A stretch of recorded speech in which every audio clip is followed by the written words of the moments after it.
안녕하세요. YTN경제부 조태현입니다. 조기자의 코드블루에선 시급하고 긴급한 경제권의 핫 이슈를 진단해 보도록 하겠습니다. 오늘의 코드블루는 소비자 물가입니다. 지금 경제 상황은 물가를 빼놓고는 설명할 수가 없을 정도죠. 고물가 상황이 생각보다 굉장히 길게 이어지고 있습니다. 통계청에서는 매달 초에 지난달의 소비자 물가 지수가 1년 전과 비교해서 얼마나 변화했는지를 발표를 하는데요. 이번에는 지난달, 그러니까 지난 6월 소비자 물가를 발표를 했습니다. 그런데 무려 6%나 올랐어요. 이게 얼마나 크게 오른 거냐? 외환위기 당시였던 1998년 11월 이후에 23년 7개월 만에 가장 높은 상승률이었습니다. 세부적으로 보면은 전반적으로 안 오른 게 없어요. 특히 공업 제품이 아주 크게 올랐는데 공업 제품 가운데에서도 석유류가 무려 39.6%나 급등했습니다. 거의 40%죠. 가공식품도 7.9%나 올랐고요. 서비스 물가가 또 크게 올랐는데 특히 외식 서비스가 8%나 상승했습니다. 우리가 자주 먹는 채소류, 축산물 각각 6.6%, 10.3%나 급등했고요. 상품 가운데 전기와 가스, 수도도 대폭 올랐는데 9.6%나 올랐습니다. 기억을 되돌려 보면은 지난 4월과 5월에 전기 그리고 가스 요금이 올랐는데 그 영향으로 풀이되고요. 농산물과 석유류 같은 것들은 가격 변동이 큰 편이잖아요. 그래서 이걸 제외한 물가 지수를 근원 물가라고 합니다. 이 근원 물가를 보면은 4.4%가 올랐는데 이게 2009년 3월 이후에 최고치였습니다. 그러니까 지금 물가의 기조적인 흐름 자체가 굉장히 고물가 상황이라는 거예요. 특히 우리 생활과 밀접하게 연관된 품목이 크게 오르면서 체감 물가 상승률이 훨씬 더 높을 수밖에 없는 상황입니다.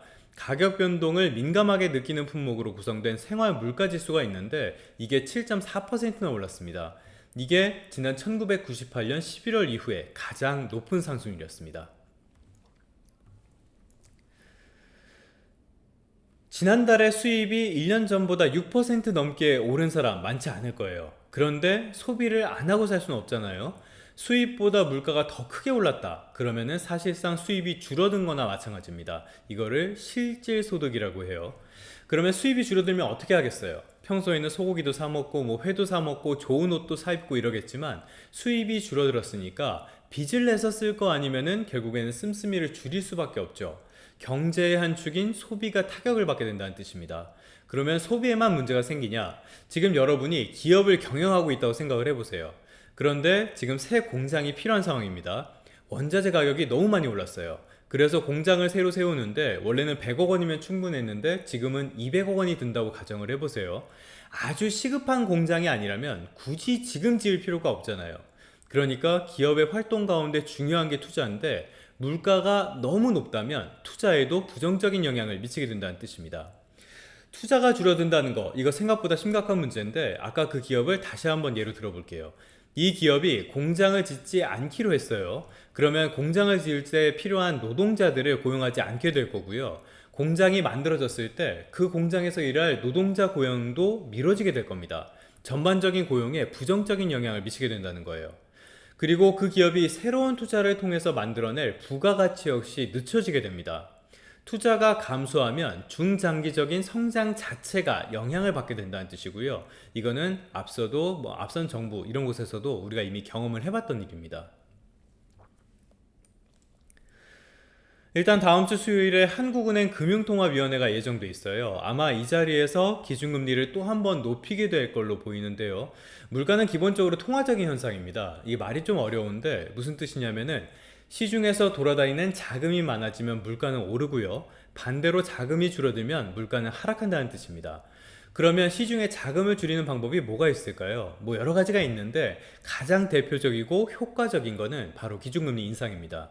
기준금리를 높이는 긴축 정책으로 시중의 통화량을 줄이고 이를 통해서 물가를 낮춘다는 거예요. 기준금리가 경제 전반에 미치는 영향이 워낙 크니까 일반적으로는 0.25%포인트씩 그러니까 미세 조정을 해나가는데 지금은 워낙 고물가 상황이 심각하고 미국에서 본격적인 기준금리 인상에 나서다 보니까 일각에서 한국은행도 이번에 한꺼번에 기준금리를 0.5%포인트 높이는 이른바 빅스텝을 밟을 수 있다 이런 전망도 내놓고 있습니다. 그러면 이런 조치로 물가를 잡을 수 있겠냐? 이 부분에서는 전망이 그렇게 밝진 않아요. 물가는 말씀드린 것처럼 통화적인 현상이긴 하지만 그게 전부는 아닙니다. 우리나라는 원자재 상당수를 외국에 의존하고 있잖아요. 그런데 우크라이나 사태와 공급망 문제 같은 것들이 겹치면서 지금은 원자재 가격이 치솟고 있습니다. 대표적인 게 원유인데요. 우유 말고 기름을 말하는 겁니다. 우리나라가 주로 수입해서 쓰는 두바이유 가격이 올해 초에 1배럴에 $70대였어요. 그게 지금은 $100를 넘어선 상태입니다. 그러니까 40%가 넘게 올랐고요. 여기다가 국제 곡물 가격도 오르고 있고 가뭄 같은 문제까지 있습니다. 여기에 지금은 환율도 골칫거리인데요. $1 환율이 오르면은 원자재를 국내로 수입해오는 가격이 오르게 되잖아요. 이거는 수입 물가가 오르게 된다는 뜻입니다. 시차를 두고 생산자 물가 그리고 소비자 물가에도 영향을 미치게 되고요.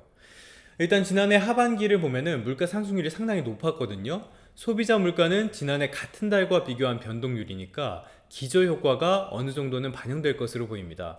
그래서 하반기부터는 물가 상승세가 다소 주춤할 수 있다 이런 전망이 나오는데요. 그래서 대략 8월까지는 물가 정점이 올 거다 이런 분석도 나오고 있습니다. 그런데 변수가 많은 게 지금은 폭염으로 농산물의 타격이 우려되고 있고요. 또 우크라이나 사태도 계속 길어지고 있습니다. 불확실성이 굉장히 큰 상황이라고 볼 수 있겠고요. 그래서 자칫 기준금리 인상이 경제 전반 그리고 취약 차주계층에 타격만 주고 물가는 잡지 못할 수 있다. 이런 우려도 나오고 있습니다.